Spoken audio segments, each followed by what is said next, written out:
Hi, welcome to the Growing Gains podcast. I'm Grace, your host, and if you want more information about the guest speakers or timestamps, feel free to check out our Instagram at Growing Gains podcast for more information on there.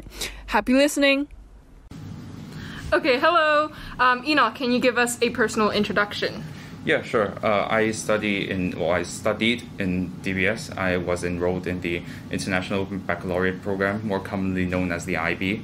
I was accepted into Harvard University this year, as well as a handful of other music schools, namely the Royal Academy of Music, Royal College of Music in UK, the Juilliard School, and the New England Conservatory in the US, as well as the IBGM program in Hong Kong University.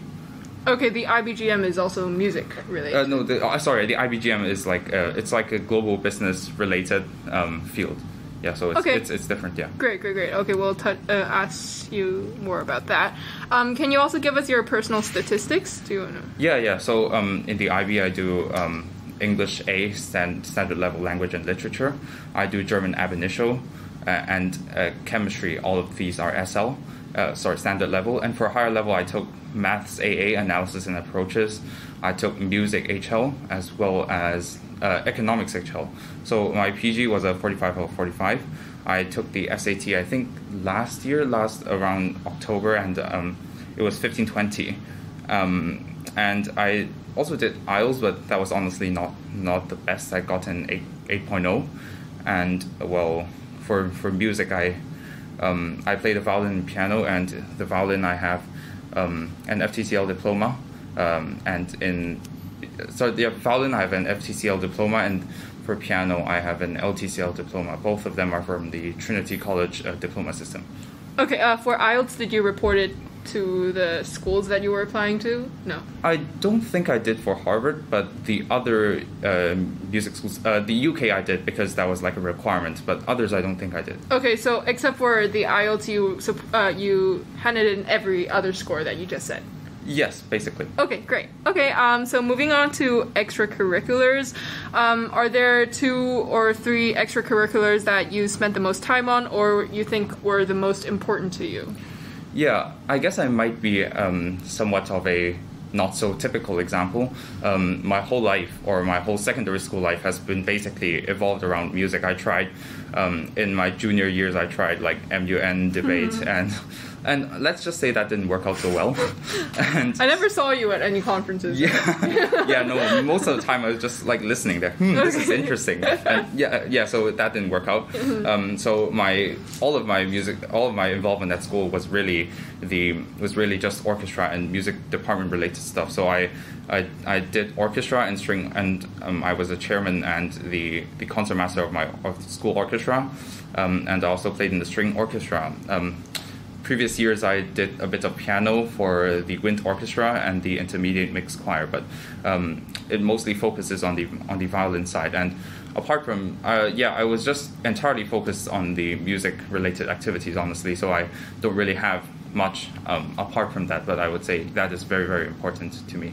Okay, so were there any self-initiated projects that you did related to music that helped you stand out, you think? Well, I think let's start from I guess the less significant ones, because I think that was kind of a build up in the I think when I was Form 4 in almost summer, like June, July. So we at school we have this thing called CAS Week. CAS stands for Creativity, Activity, and Service. It's a core part of the IB curriculum. So what that is, it's basically kind of you can do volunteers, you can do sports, you can do anything that drawing or learning a new skill. Just mostly learning experiences outside of the classroom. So we had to do like a mini project for that, and so we did something called the Music for the Kindling Heart. It's a charity concert, online concert that we did. So we kind of found a few of my friends, and we recorded some pieces, and then we edited to become I think it was around an hour-long video. And so that was the first one, I guess. Did you continue this project throughout We thought of it, but Yeah. I think there were too many schedule conflicts, so we didn't really manage to do it a second time. So it was kind of like a one-off thing. Okay. And I think the second one, which is perhaps the more important one, is the Hong Kong Youth Philharmonia.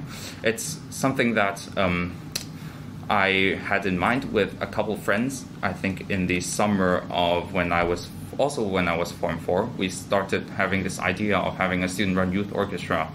The idea was because in Hong Kong there's a very interesting phenomenon.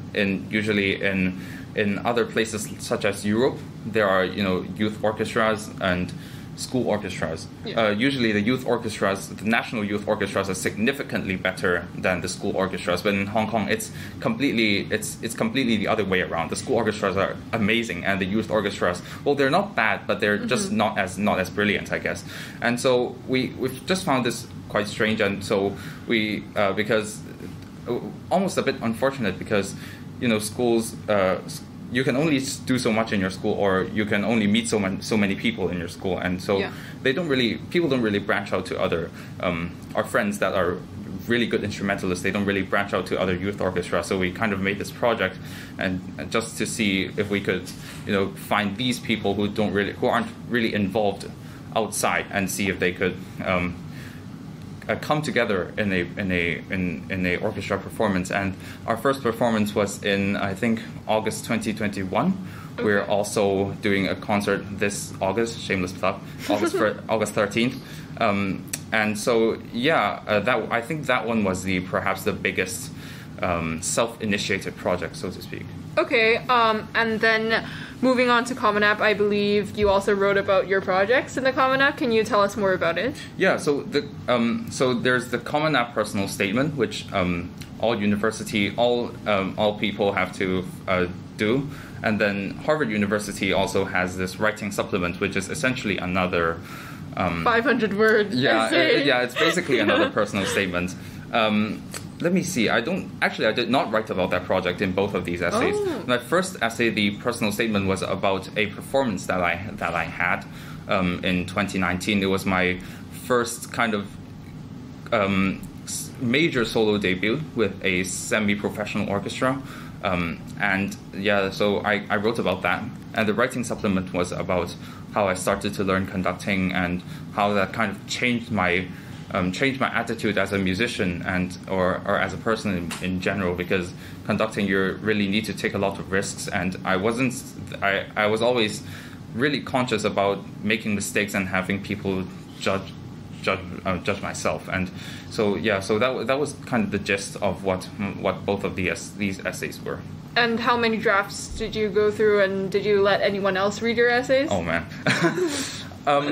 Yeah, the personal statement, I think, was most heavily edited. My final draft was completely different from what my first draft was. It was like different topics even. I think it went back and forth for at least, I think, 10-15 times. Towards the end, to be fair, it was really just minor changes, like the language and some kind of minor errors. But yeah, I would say 10-15 times. The writing supplement, I think, because I had a better idea of what I should do, or and the like, because universities, they kind of really want to see you as a person rather than your achievements, and I didn't really understand that at first. And so but then by the time I got to the writing supplement, it was much better. So I think probably less than 10. Okay, and did you have a counselor to help you edit? Yeah. DBS has a very wonderful counseling team. I'm very fortunate to have them. Yeah. And there was a US counselor who basically helped me. It guided me throughout the whole process, essentially. Mm-hmm.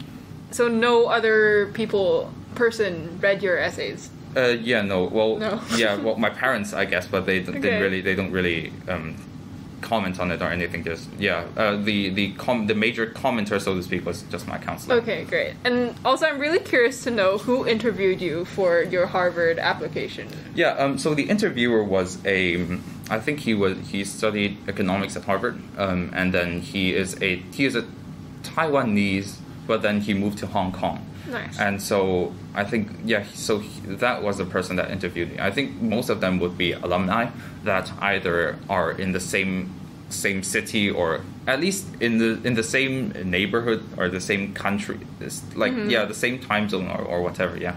Okay, great. And did you remember any question in particular that was really hard or like really memorable? Yeah. So, first a disclaimer, because I don't know how common, like, if my interview is typical of other interviews. So I guess I started off preparing for every interview we would prepare.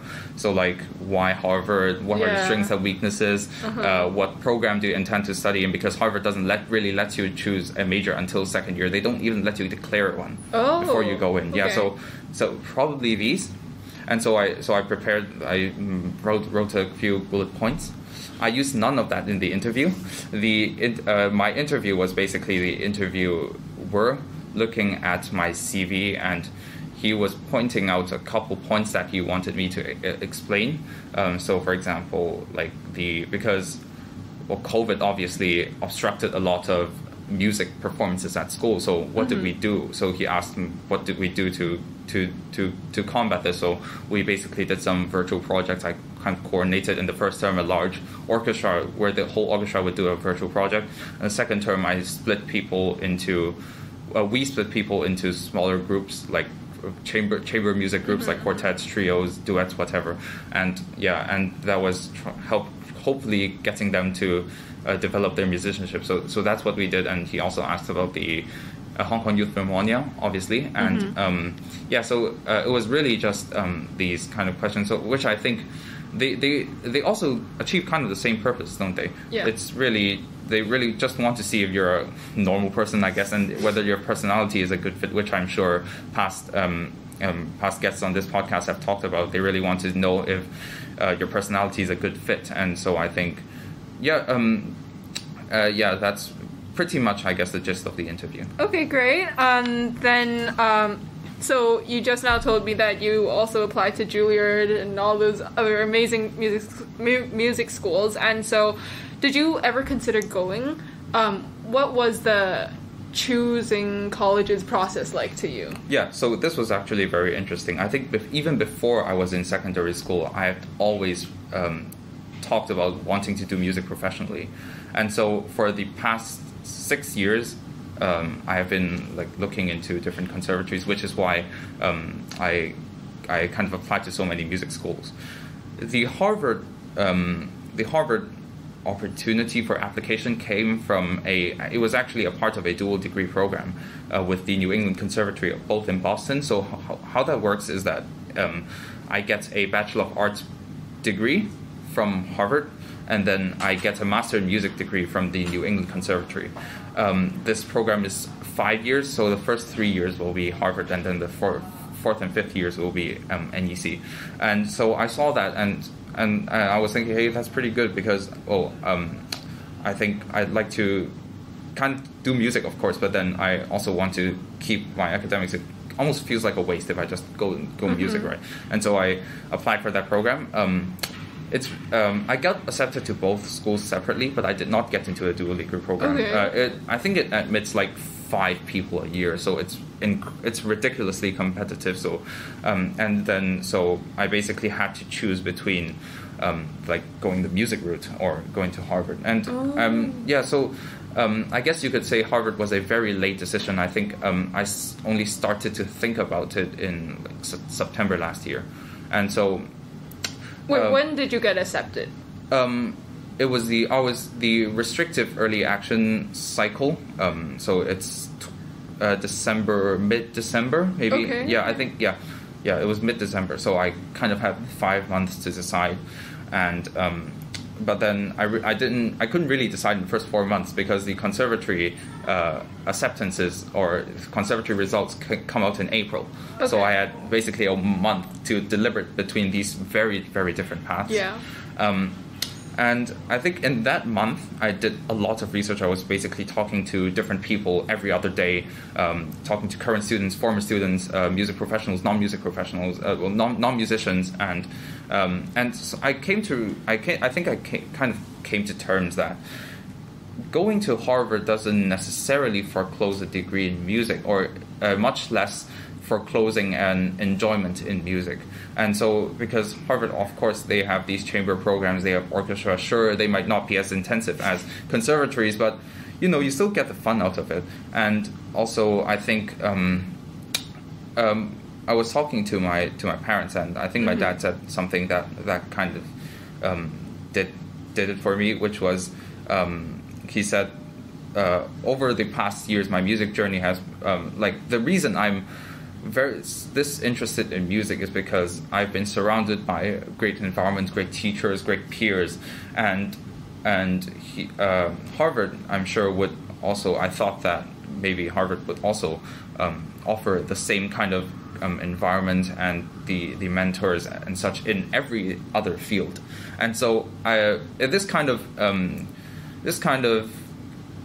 how do I say this? This kind of made alleviate or reduced my concern of going into Harvard but not really knowing what to study, because music has been such a big part of my life that I really didn't consider many other subjects before.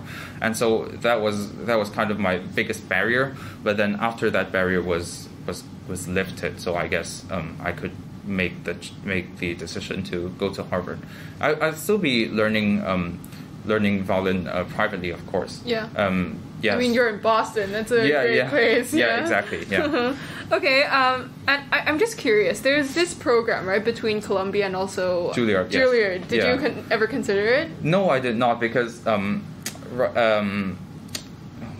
was the reason? Yeah. So Columbia, I think I was talking to my counselor about this. Like, well, why don't I just go for Columbia? Because Columbia, that program accepts, I think, 15 students a year. So, which is not a lot by any means. But it's better than it's 5 people. I mean, what? So but then I think my counselor kind of said, because my original goal was still not the academic universities per se, and so my counselor kind of said, better you focus the resources, everything, all the time and commitment onto Harvard, because she thinks that she thought that Harvard. The experience I would get at Harvard is vastly different from what I would get in Columbia. And I mean, both are great schools, but I think Harvard, I guess it's really the thing, something that you really hear is that Harvard is Harvard. Yeah. And, well, it's hard to explain, but so that's kind of why I didn't really go for both of them. Okay, great. And then now focusing, I also heard you say you applied to IBGM. Why was that? That was pretty random, right? Yeah, that was quite random. I did, the Hong Kong side was because I was kind of worried, maybe due to whatever reason, if there was like a 6th wave of COVID that was really serious, that everything just goes back to online once again. Do I really want to go to Harvard just to be sitting in front of a computer screen? Not really, right? So I guess Hong Kong was kind of a backup option, and as I mentioned, I do economics and math.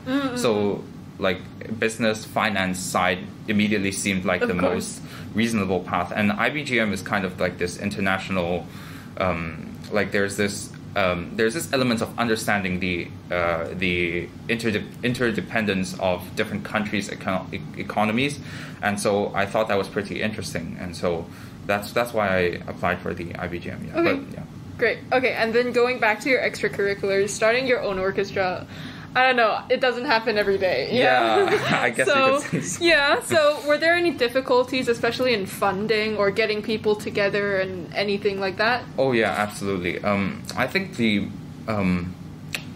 biggest part of the biggest challenge wasn't even finance or getting people. It was the confidence. So when we started off, we had big ideas, but no one was really willing to ask, because everyone was afraid of failure, which of course I don't blame anyone. I mean, I myself am very very afraid of that. And so we kind of spent the first 3 months not really doing anything. We kind of found we we threw ideas out, but we didn't really implement them because we were constantly just saying what if. And so after a million what ifs, I think it was like late December, and I kind of out of you could say out of desperation or out of or whatnot, I emailed the headmaster of DBS asking if we could use the DBS concert hall for the venue, because venue is the biggest problem, and he actually approved, which was a great surprise to us because we did not expect him to reply at all.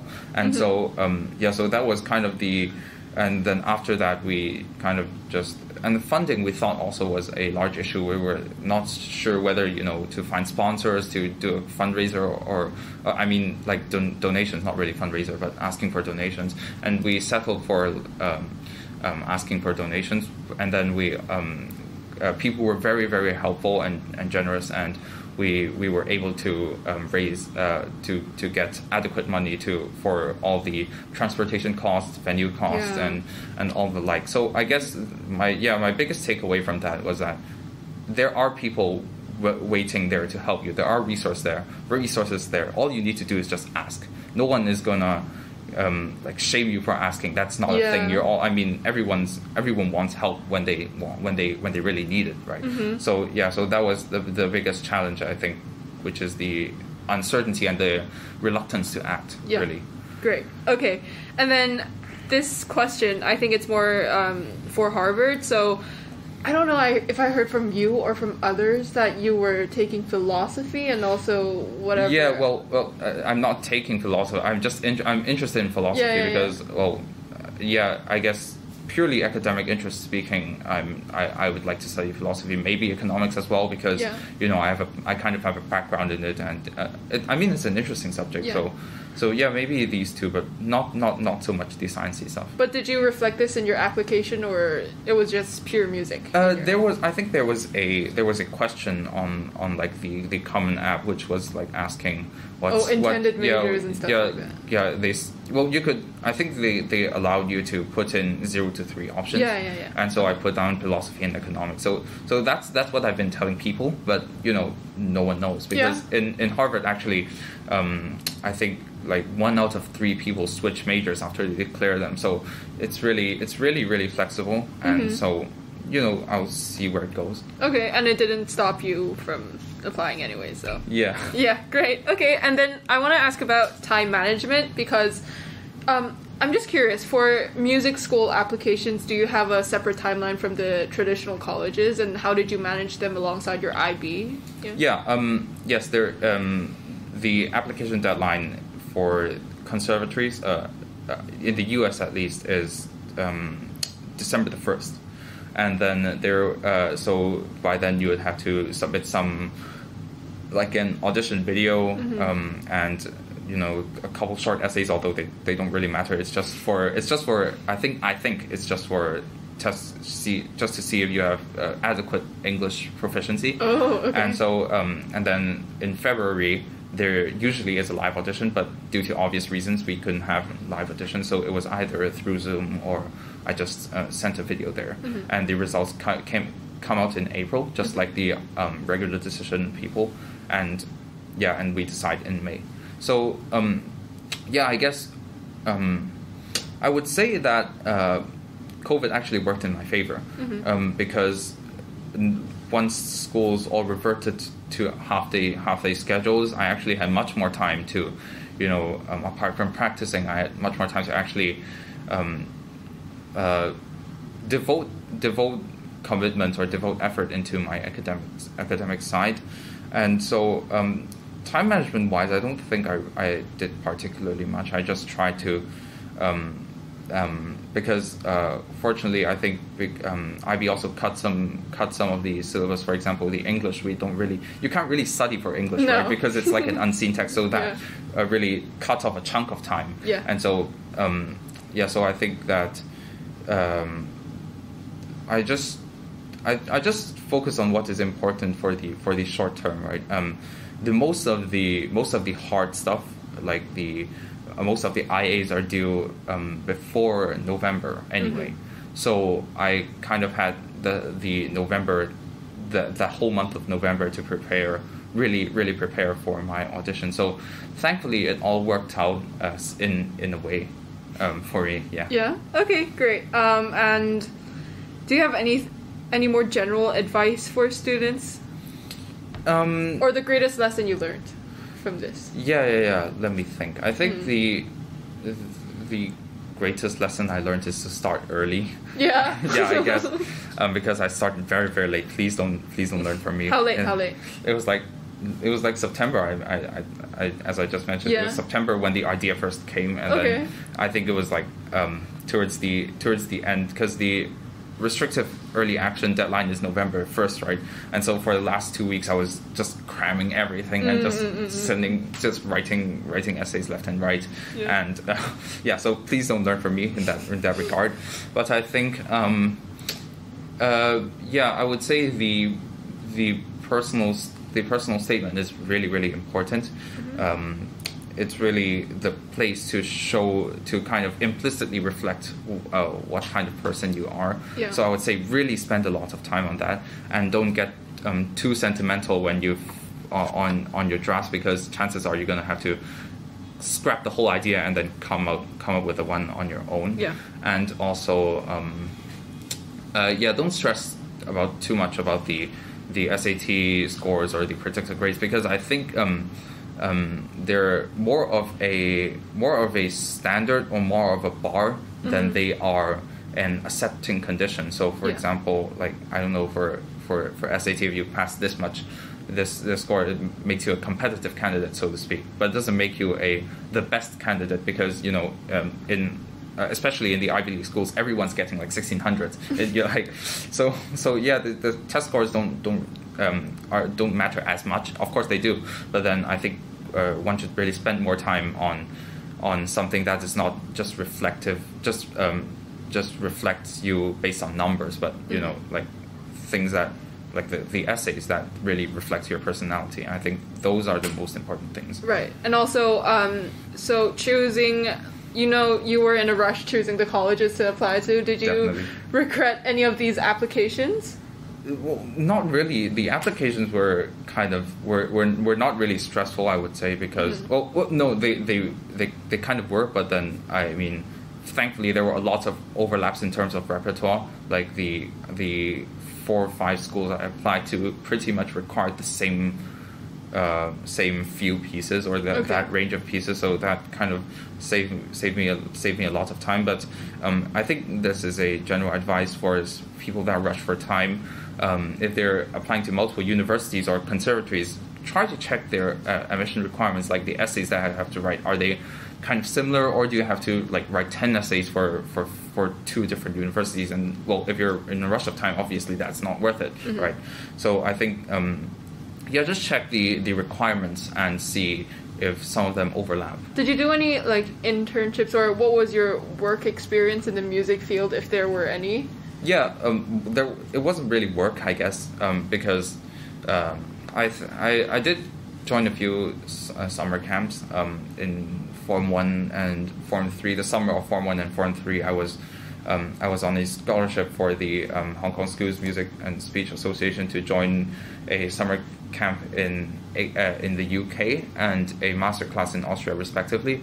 And the orchestra, the youth orchestra, I joined the Hong Kong Children's Symphony Orchestra. They also used to go on tours I went to the US, I went to China once. I also went to like Russia, Finland, Sweden, and so these things kind of, they really occupy most of my summer. And so these are things I've been doing. I think so not so much internships or research in the most traditional sense, because again I wasn't really fixated on, like, I guess, quote unquote normal subjects in the first place. So the camps, master classes, those kind of stuff. Yeah. Okay, great. Anything else to add? No, I think we're good. Yeah. Okay, great. Thank you so much, and thank you for having me. Yeah. Thank you.